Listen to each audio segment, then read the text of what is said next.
where do you feel that your best place is to be? Yeah. And what space would you rather navigate? Because you're doing your thing out here. Yeah. You know? So I love the streets. Yeah. Just a little bit of background. So I ran for office in 2010 the first time, remember? Okay. So that campaign with Mr. Porter, got engaged in party politics. 2007, ran the Obama office here in Warner Robins, and then went real hard into partisan politics.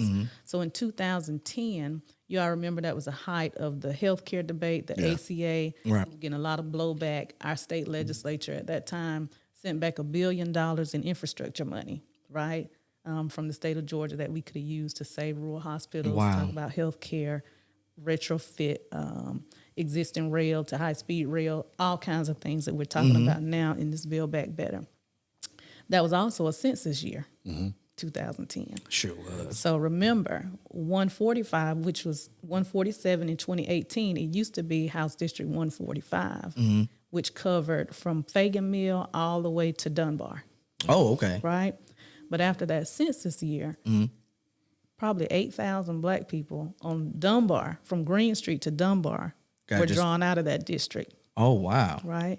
So it took us 8 years from 2010 to 2018 of work in the community of voter engagement in order to get back to the space in 2018 where we could see another close House race. So what happened in between those years from 2010 to 2018 because of that census happening? You said that the people were basically cut out of that.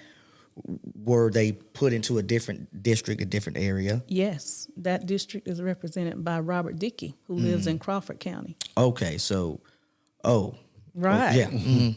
Okay. All you had to say was Crawford County. Crawford County, right? So not even a part of Houston County. And So they just moved just to a completely whole different county. they drew the map and the lines, yes, so that those folks would be represented by someone in a completely different county. Wow. And that's what we see again here now with redistricting. But, I wanted to give that context because, we've been putting in the work all that time. Leader Abrams, an amazing woman. So, just to be compared to her, she has been what I call my girl crush, right? Since, those work, that trench work on the ground leading up to that.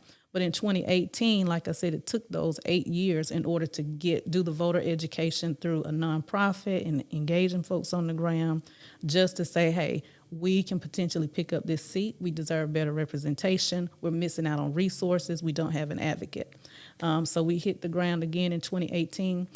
Some folks think that, that when you run for office and you don't win, that's a loss, right? I never say it's a loss. It's always a learn, right? How we dig in deeper. Sometimes to be a spotlight candidate, to really raise awareness of the issues that are affecting the community. And that's what we did. Of course, we came up short by 1,000 votes, right?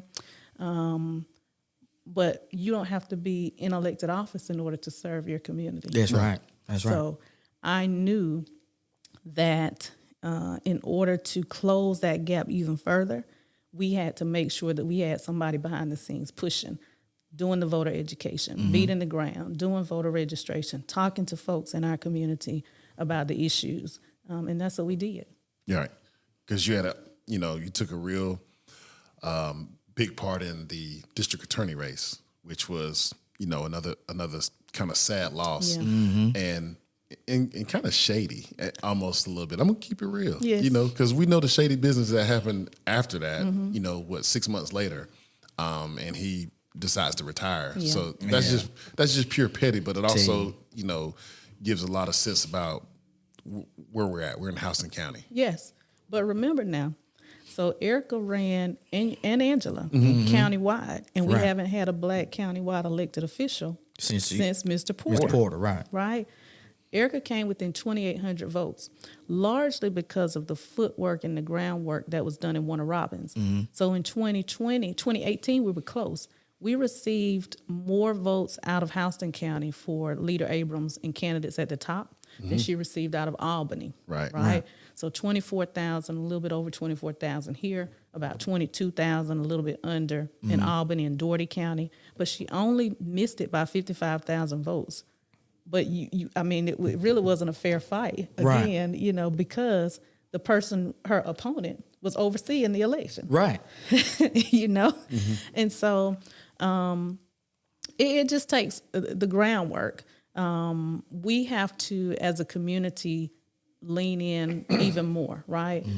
So back in 2020, when it was time to run again, when we had amazing women running, when we had the president, the triple trifecta for the Senate seats, I decided not to run again because I wanted to help build out that infrastructure that candidates and that our community needed.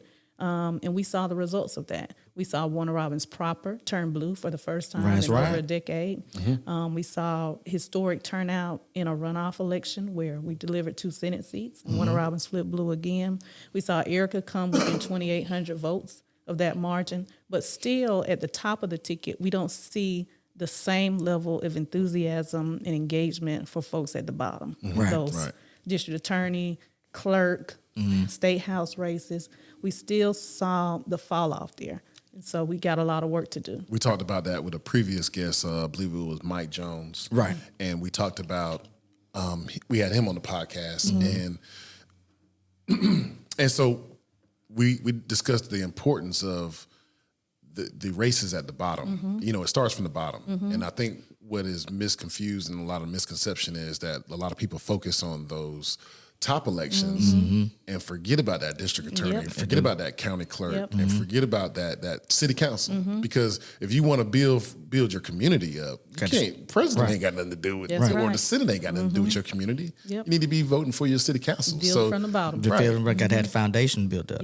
Absolutely. And I think that's where we're still struggling at in this community. But like I say, the work you're doing, I think you and a lot of others are getting the message out there as far as putting the work in, putting the ground, starting at the ground floor and making people aware of this city council race. So as you can see, we just got a first black mayor, All right. LaRonda Patrick. So let's give a shout out to her. Yeah, give another shout out. Yes.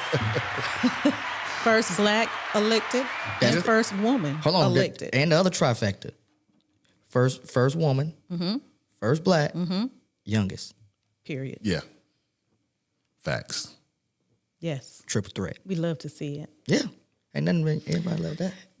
So a lot of the work that we do with Black Voters Matter, because when, to go back with the engagement piece, right? So doing that engagement for all of those years and talking to folks about issues. But even with my own nonprofit of doing that work, we didn't have necessarily the resources. So when Black Voters Matter launched, my organization, we became a partner with Black Voters Matter on the ground, right? So you marry the work with the resources, and that's where we see all of these. And then I was brought on staff with them in 2020. So I've had it from both perspectives, from a partner, now on staff. So in 2021, when folks said that municipal turnout was going to be extremely low, we broke records again all across the state of Georgia, right? Municipal turnout was up 13%. Quick question. I know you've seen a lot of like you said, they would just move votes and things such as that to different districts.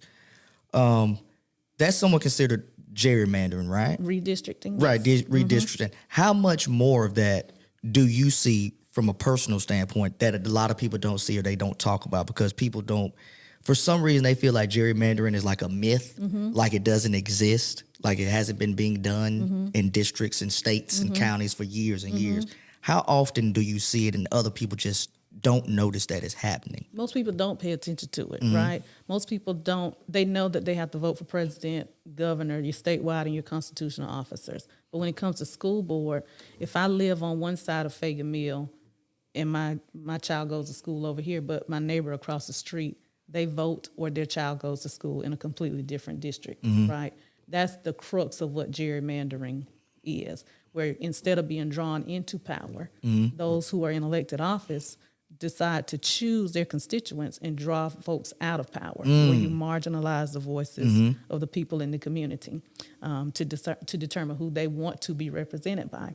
But it happens all the time at the city, the county, the school board, not just the federal, or the statewide offices. And it happens with both parties, right? That's one thing that I love about issue organizing. It's completely different from political organizing, where most folks will get engaged around a campaign, right? Yeah. So I know I'm gonna run for office. I'm gonna start talking to people in August. Well, at Black Voters Matter, we know that the issues affecting Black folks don't start or stop on Election Day. Right. We do our work 365 days a year, and we talk about the issues. And we also know that representation does not equal power. So all skin folk ain't kin folk. Hey, y'all heard that, right? Right? We still have to hold those folks accountable, no matter how much we want to see and celebrate moments, right? Where folks are at decision-making tables who can really play a major role in steering resources into our community for education, for clean water, environmental issues, all of those things, school board policy. Right. But sometimes we have to hold those folks, we have to hold them to the count, just as much, and sometimes more, because I don't want my brother or my sister to fail, right? Right. But I also don't want them to look a certain way to other outside communities. I don't want white people to talk about my brother, my sister at the table, right? And sometimes that causes us to be apprehensive about accountability. Right. My job now is to move us toward accountability, Right. regardless of what the person looks like that's in office. Speaking of accountability and talking about redistricting, let's move the conversation over to something that's real important, which is voter suppression. How come in 2022